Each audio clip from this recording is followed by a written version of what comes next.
നിശബ്ദത പാലിക്കുന്നതിലൂടെ എൻ്റെ ജീവനും ആരോഗ്യവും സംരക്ഷിക്കപ്പെട്ടു എന്നാണ് ഞാൻ കരുതിയത്.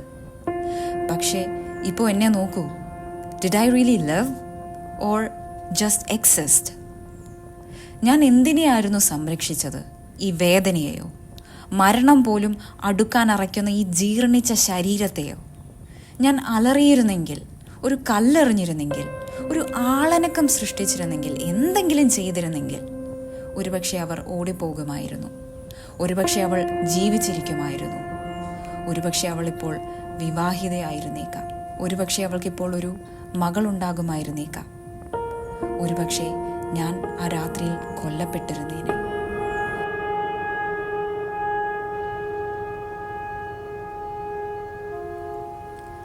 ആയിരത്തി 1997 ആ കൊടും വേനലിൽ എല്ലാം നഷ്ടപ്പെട്ട ഞാൻ ആദ്യമായി ഈ തെരുവിനെ ഒരു അഭയമായി കണ്ടു. കന്യാകുമാരി മുതൽ മധുര, തിരുച്ചിറപ്പള്ളി, ഈ സംസ്ഥാനത്തിൻ്റെ എല്ലാ കോണുകളിലും ഞാൻ അലഞ്ഞു നടന്നു. ആളുകൾ എന്നെ പൈത്തിയം, കുടിയൻ എന്നൊക്കെയാണ് വിളിച്ചിരുന്നത്.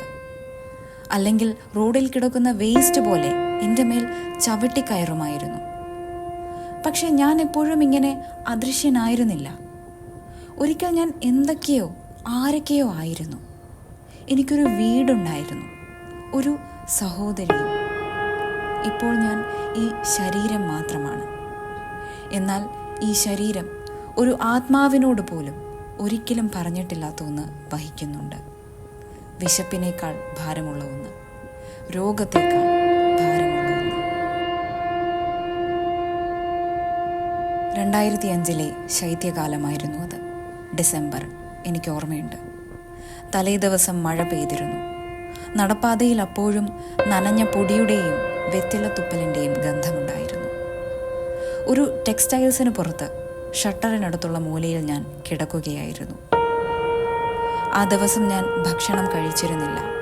പക്ഷെ വിശപ്പെന്നെ പുറത്തെ ശബ്ദത്തോളം അലട്ടാറില്ല. ആ രാത്രിയിൽ ഞാൻ എന്തോ കേട്ടു. പതിവ് മദ്യപിച്ചുള്ള വഴക്കോ ഹോൺ ചെയ്യുന്ന ലോറിയോ അല്ല. അതൊരു നിലവിളിയായിരുന്നു. ഒരു സ്ത്രീയുടെ നിലവിളി. മൂർച്ചയുള്ളത്, ഭ്രാന്തമായത്. ഞാൻ തലതിരിച്ചു. മധുര പലഹാരക്കടയുടെ അടുത്തുള്ള ഇരുണ്ട ഇടവഴിയിൽ ഞാൻ നിഴലുകൾ കണ്ടു. 4 പുരുഷന്മാർ, ചെറുപ്പക്കാർ, മദ്യപിച്ചവർ, അക്രമാസക്തർ. ഒരു പെൺകുട്ടി, ഒരു 20 വയസ്സ് പ്രായം, ഒരുപക്ഷെ അതിലും കുറവുള്ളയാൾ. അവൾ നിലവിളിച്ചു, യാചിച്ചു, ഇഴഞ്ഞു നടന്നു. പിന്നെ അവൾ അനങ്ങിയില്ല. ഞാൻ അവിടെ തന്നെ കിടന്നു, കണ്ണുകൾ തുറന്നു തന്നെ. അനങ്ങാതെ, കണ്ണ് ചിമ്മാതെ എല്ലാം ഞാൻ കേട്ടു. കരച്ചിൽ, ശ്വാസം മുട്ടൽ, തുടർന്നുള്ള നിശബ്ദത. പിന്നെ ചെരുപ്പുകൾ ഓടിപ്പോകുന്ന ശബ്ദം. അവർ അവളെ അവിടെ ഉപേക്ഷിച്ചിരിക്കുന്നു.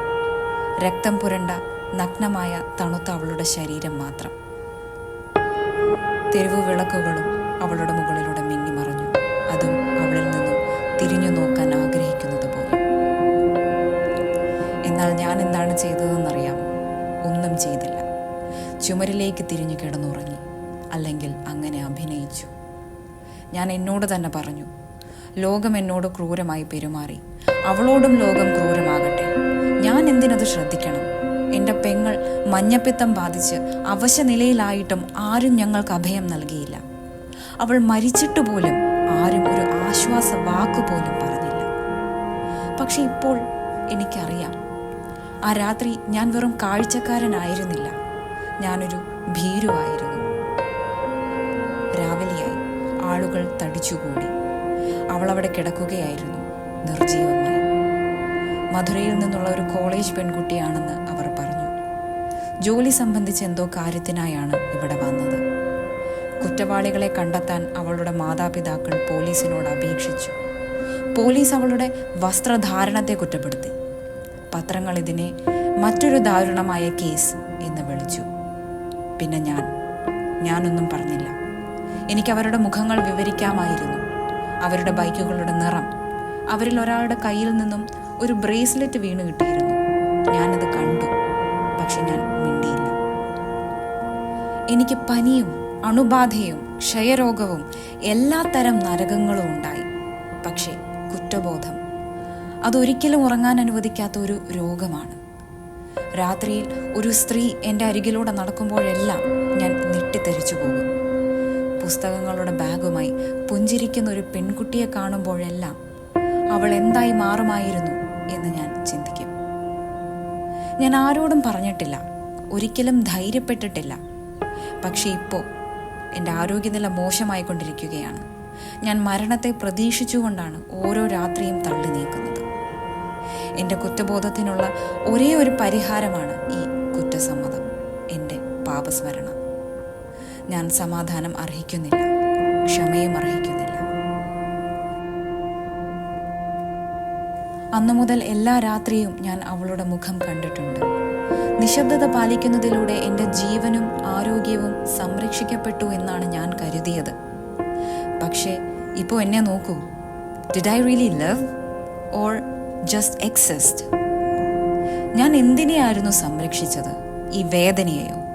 മരണം പോലും അടുക്കാൻ അറയ്ക്കുന്ന ഈ ജീർണിച്ച ശരീരത്തെയോ? ഞാൻ അലറിയിരുന്നെങ്കിൽ, ഒരു കല്ലെറിഞ്ഞിരുന്നെങ്കിൽ, ഒരു ആളനക്കം സൃഷ്ടിച്ചിരുന്നെങ്കിൽ, എന്തെങ്കിലും ചെയ്തിരുന്നെങ്കിൽ ഒരുപക്ഷെ അവർ ഓടിപ്പോകുമായിരുന്നു. ഒരുപക്ഷെ അവൾ ജീവിച്ചിരിക്കുമായിരുന്നു. ഒരുപക്ഷെ അവൾ ഇപ്പോൾ വിവാഹിതയായിരുന്നേക്കാം.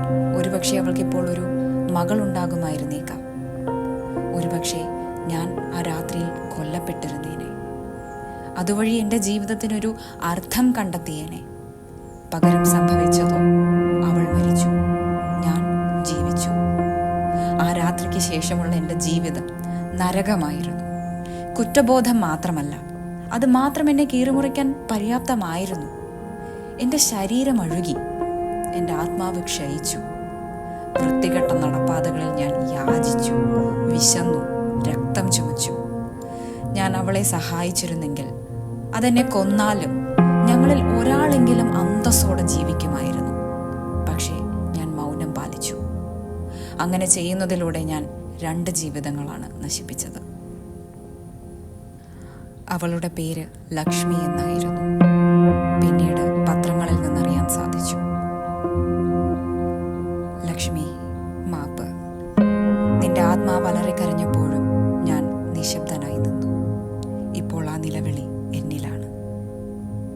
എനിക്ക് മോക്ഷം വേണം. എൻ്റെ ആത്മാവിനെങ്കിലും ശാന്തി ലഭിക്കാൻ ഒരു ചിത ഒരുക്കി എന്നെ ജീവനോടെ ദഹിപ്പിച്ചിരുന്നെങ്കിൽ